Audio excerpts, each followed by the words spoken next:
Hello guys, मैं एक Sharma this side और मेरा DSSB का MTS का 5 मई को 9 to 11 वाली शिफ्ट यानी कि फर्स्ट शिफ्ट में एग्ज़ाम था। So I want to share my experience with all of you so that it may help you in the upcoming shifts. और क्या कहते हैं, 200 नंबर का पेपर था और जैसे इंग्लिश अगर 40 क्वेश्चन हैं तो वो भी 2 सेक्शंस में डिवाइड थी। 20 इंग्लिश फर्स्ट सेट में, 20 इंग्लिश के क्वेश्चन सेकंड सेट में। और एक जो इसमें बहुत इंपॉर्टेंट बात है वो ये कि अगर आप पहले एक 20 क्वेश्चंस का सेट ओपन करते हो, चाहे आप वो किसी भी सब्जेक्ट का लेते हो, तो पहले अगर आपने वो ओपन कर लिया तो वो आप सबमिट करोगे, उसके बाद ही आप नेक्स्ट सेक्शन पे जाओगे। मतलब स्विचिंग अलाउड नहीं है कि आप सोच रहे हो कि मैं इंग्लिश के एक सेट से दूसरे में जाऊँ या फिर मैं इंग्लिश ना करके बीच में मैथ्स पे चला जाऊँ। जीके वो वैसा नहीं है। ऊपर आपको दिया होगा इंग्लिश होगा, हिंदी होगा, मैथ होगा, रीजनिंग होगा और जीके भी थी।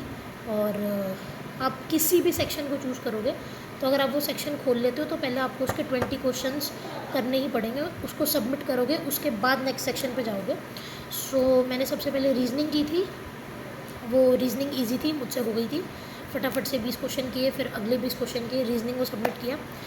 फिर मैंने जीके को छेड़ा क्योंकि जीके मेरे को आती नहीं है, पर मुझे शायद जीके मैंने गलत किया, मुझे जीके सबसे एंड में करनी चाहिए थी क्योंकि जो चीज़ मुझे आती ही नहीं मैंने उस पर 10-15 मिनट सॉरी वेस्ट कर दिए, वो मुझे नहीं करना चाहिए था।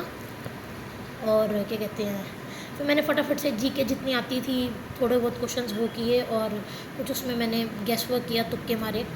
मेरे तुक्के कभी भी नहीं लगते, आज तक मेरा एक भी तुक्का एक भी एग्ज़ाम में नहीं चला। सो रीजनिंग के बाद जीके के बाद मैंने मैथ्स को टच किया। मैथ्स को मैंने किया, मैथ्स मेरा ठीक ठाक है तो मैं कर रही थी मैथ्स पर। फिर मैंने देखा कि इनमें टाइम कम है, मेरे पास इंग्लिश भी पड़ी है, अभी हिंदी भी पड़ी है, उनके भी 40-40 क्वेश्चन हैं। सो मैंने थोड़ी सी स्पीड खींची और मैथ्स के कुछ एक क्वेश्चन को मैंने स्किप किया। फिर मैंने इंग्लिश की, इंग्लिश के 20 क्वेश्चन कर दिए। अगले 20 के सेट पे पहुंची तो थोड़ी अफरा तफरी हो गई क्योंकि टाइम कम था। सो मतलब इंग्लिश के क्वेश्चन ईजी थे, निकल रहे थे, पर उसके बाद हिंदी भी थी 40 क्वेश्चन की और मुझे लगा कि कहीं ऐसा ना हो कि हर सेक्शन से आपको क्वेश्चन अटैम्प्ट करने हैं। फिर मैंने बीच में इंग्लिश को थोड़ा स्किप किया और फिर मैंने हिंदी के 10-15 क्वेश्चन किए सो दैट कि मेरे हर सेक्शन से क्वेश्चन अटैम्प्ट हो जाएँ। और गुड्डू दरवाज़ा खोलो एक बारी। और फिर क्या कहते हैं, फिर मैंने अपना पेपर सबमिट किया। और वही, जब तक आप मॉक टेस्ट नहीं दोगे तो एग्ज़ाम क्लियर करना बहुत मुश्किल है। मेरा तो यही रहा है जर्नी, क्योंकि मेरी मॉक टेस्ट की प्रैक्टिस नहीं होती है।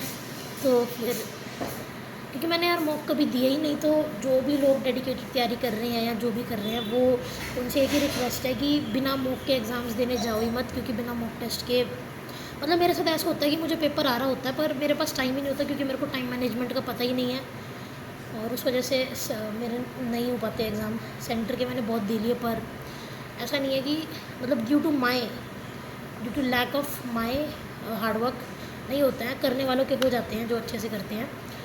और यही है कि 200 नंबर का था वो और 0.25 की नेगेटिव मार्किंग है। सो एंड में टोटल मैं नहीं जोड़ पाई क्योंकि वो इतना फास्ट था कि 40 उसके 20 उसके 20 उसके, तो कितना हुआ। पर आई होप मेरा रिव्यू आपको काम है। मेरा तो यही सजेशन है कि सबसे पहले आप रीजनिंग को करना, फिर आप इंग्लिश और हिंदी को करना क्योंकि क्वेश्चन बहुत आसान आए हुए थे, और फिर मैथ को करना। जीके को सबसे एंड में करना है क्योंकि जीके आना ना आना एक बराबर है, वो अलग से क्वेश्चन होते हैं कुछ करंट वरंट के।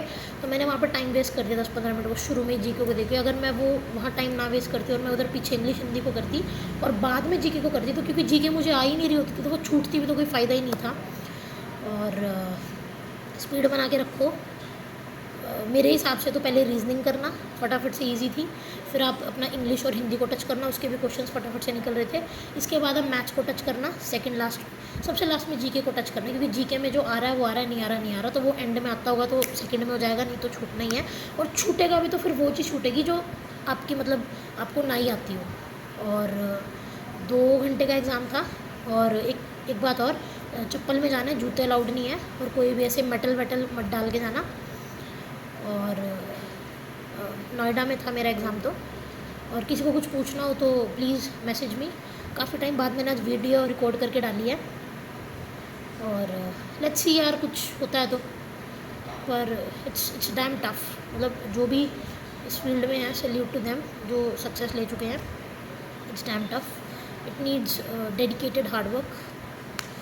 और ठीक है, वीडियो लंबी हो रही है अब, और like share subscribe my channel, और बस थैंक यू।